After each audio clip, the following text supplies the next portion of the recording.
Chad's government says the battle against Boko Haram could soon be won after Nigeria, neighboring Chad, is contributing the largest number of troops to the regional force tasked with battling the Boko Haram. Chadian forces recently repelled the Islamists from the towns of Gamboru, Fotokol and Bosso, and the government now claims to have killed thousands of the militants. Chad's Minister of Communications spoke to CCTV Africa about regional efforts to fight Boko Haram. He described Chad as an island of stability in an ocean of turbulence and said his country had a duty to help quash the insurgency.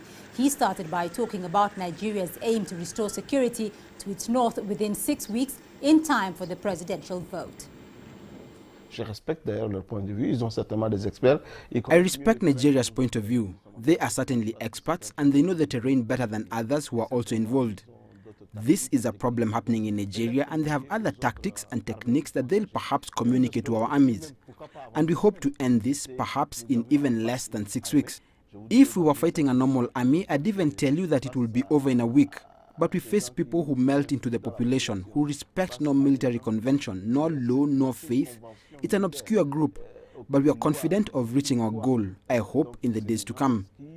Boko Haram are not Muslims. You don't shoot Muslims praying in a mosque or Christians praying in church. It's inhumane and degrading, and anyone of faith does not believe in violence. Our fight is justified because Chad's territorial integrity and that of our neighboring countries is under threat, and we are obliged to intervene. So it's important that the international community understands that Chad is not acting as Africa's police force. Instead, we are defending our interests and those of our neighbors. And we are paying for it with the blood of our countrymen. Vital du Tchad est menacé parce que l'espace vital.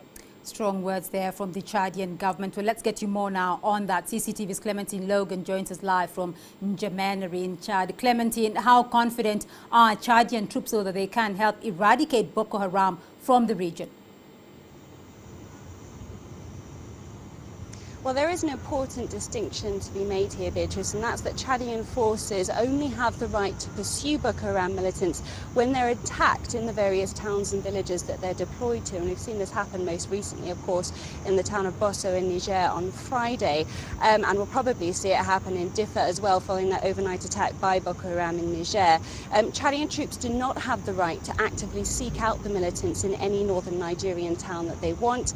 Nigeria is still very much calling the shots here, and as we heard in that interview, its soldiers certainly know the terrain better than the other regional armies involved in this military operation against Boko Haram. But there certainly is a level of confidence in Chad's military capabilities. Its army has one of the best reputations in the region for being both professional and effective. And as the communications minister told me earlier on today, they've shown time and again in recent weeks that the troops have been able to successfully repel the militants whenever they've attacked. He says they've pursued them and killed them in their hundreds, if not thousands. But of course, accurate numbers are difficult to come by in this conflict. But there certainly is a feeling here in Chad that they want it to be a swift and effective military operation rather than a drawn-out one. Beatrice. Well, Clementine, all of this is happening rather fast, and there is a lot of confidence, though, not just from the Chadian troops, but also from the Nigerian government. Perhaps, though, why is it only being done now? I mean, Boko Haram has been around for quite a while. Well, yes, and that's the question that I put to the communications minister earlier today, and he explained that Chad doesn't have the right to intervene militarily in the internal affairs of any sovereign nation, even if it does pose an indirect threat to Chad, which is the case here.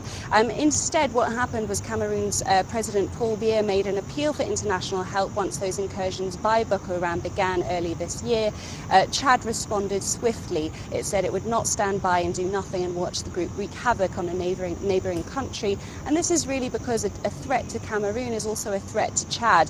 As a landlocked country, it depends heavily on Cameroon and of course to an extent on Nigeria for its commerce and trade routes as well as its oil exports. So it doesn't want to see either of those countries destabilized by the increasing presence of Boko Haram, and that's why we've seen such a swift deployment of such large numbers of troops to northern Nigeria, northern Cameroon and now Niger in such a short space of time. Beatrice. Well, Clementine, though, I mean, there is a force now in place there, and the headquarters of the proposed regional force will be in Chad's capital. What more can you tell us about that? Well, of course, the region is already at war with Boko Haram, and as the communications minister told me, there's no time to lose as far as the improved coordination of military activities on the ground is concerned. Now, Chad's a good choice for this regional forces headquarters for a couple of reasons. First of all, it's the only country that borders Lake Chad that hasn't yet been attacked by Boko Haram. The government says this is extremely unlikely to happen. There are security measures in place. The country's on high alert. We've seen the deployment of thousands of troops to shore up security along its borders, as well as the Lake Chad region in the west of the country.